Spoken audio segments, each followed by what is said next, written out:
It's so sad to watch what's happening on the streets of America in recent months. Our founders wanted us to be united by a common set of values, but now our differences literally shatter our nation. Americans are fighting other Americans on the streets, and that should upset us all incredibly. Does anyone out there really believe that this violence will be resolved with the upcoming election? If anything happens, the rising political tensions will likely make the violence worse, and if both sides object to the outcome of the presidential election, it could push things to an even higher level. We have entered such a dangerous period in American history, and I am extremely worried for the coming months. In Portland, nightly protests have been held for over 3 months. We have never seen anything like this before. And I really wish the violence ended long ago, because now people are dying. The death of a Patriot Prayer supporter who traveled to Portland to confront protesters on Saturday made headlines around the world. The fatal shooting of a supporter of Patriot Prayer in Portland, Oregon, this weekend showed a spotlight on the right-wing group based in Washington state and its founder, Joy Gibson. The name of the victim in Saturday's shooting was not immediately released. Portland police tried to determine Sunday whether the shooting was related to clashes between Trump supporters going through the city in a caravan after a rally and Black Lives Matter protesters engaged in their own demonstration Saturday night. Of course, this comes right after the deaths we witnessed in Kenosha, Wisconsin. There will almost certainly be more unnecessarily deaths in the coming months, as much worse internal turmoil is coming. As Washington, D.C. approaches election day in November, it is likely to become a focal point for protesters. I still remember the days when I was able to wander the streets of Washington without any worry, but unfortunately, those days are long gone. If you're a recognizable figure today, you are a potential target. Ask Rand Paul. What happened to him and his wife? The other night was very worrying. And on Saturday night, the authorities actually had to use rubber bullets and stun grenades because the protesters became so rebellious.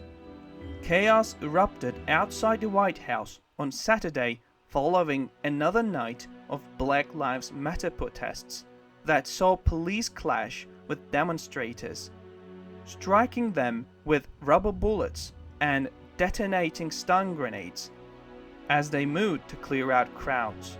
Hundreds of protesters had gathered at Black Lives Matter Plaza to rally against police brutality and racial injustice, following another week of unrest triggered by the police shooting of black man Jacob Blake in Wisconsin last Sunday.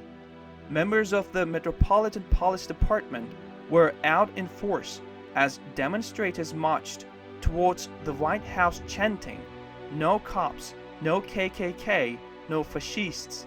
Shortly before midnight, tensions between protesters and law enforcement boiled over, as police officers in riot gear began charging at protesters to move them out of the area. Unfortunately, this is just the beginning, because much worse is coming. I wish everyone calm down and go home, but of course this will not happen. Being a cop in this environment will be one of America's hardest and most dangerous jobs. At this point, every civil servant has become a potential target, and this is especially true for our big cities.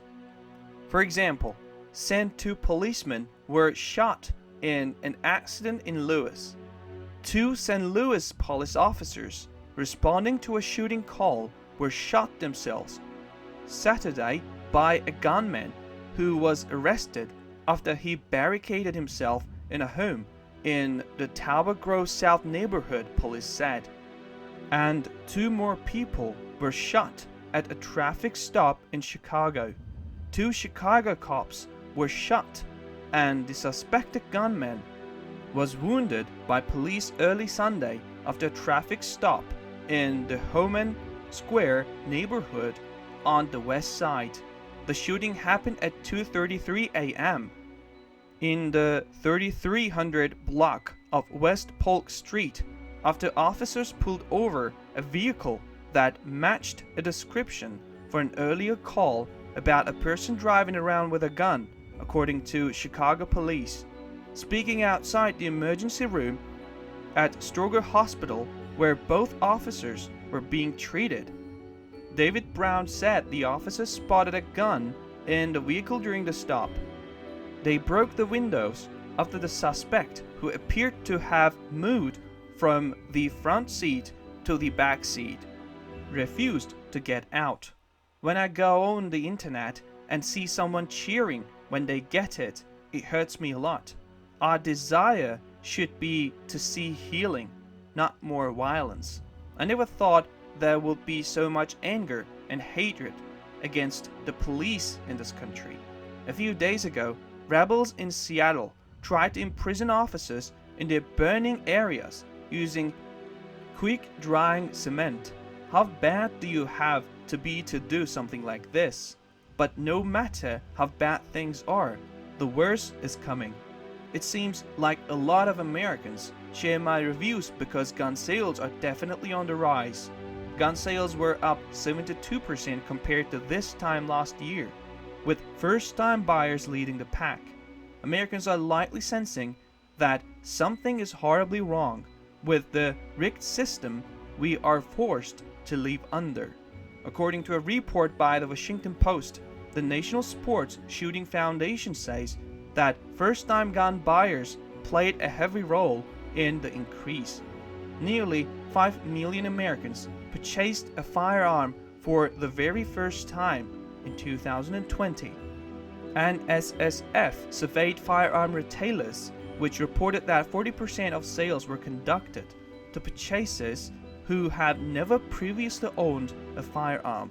The organization said in its analysis, which tracked background checks associated with the sale of a firearm reported by the FBI's National Instant Background Check System.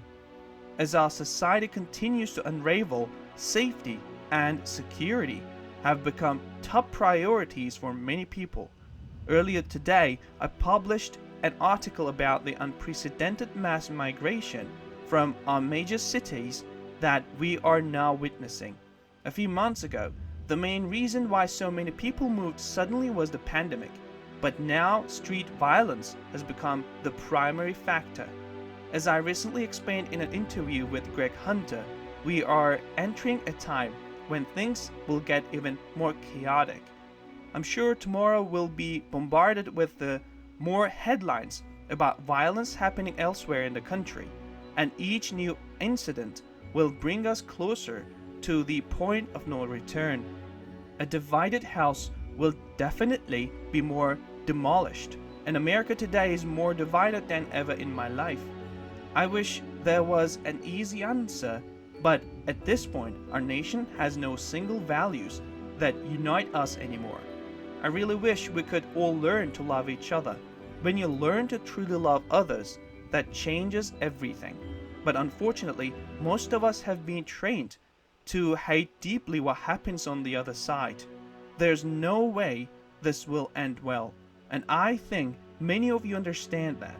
So whatever you need to do, because August is ending and September is almost here. Most of the idea, comment, information, and criticism containing in these videos have been created by Daily News Report. Before making any important investment decision, use the information contained in these videos as a starting point for conducting your own research. If you make any investment or legal decision, it is advised to consult an expert before making this decision.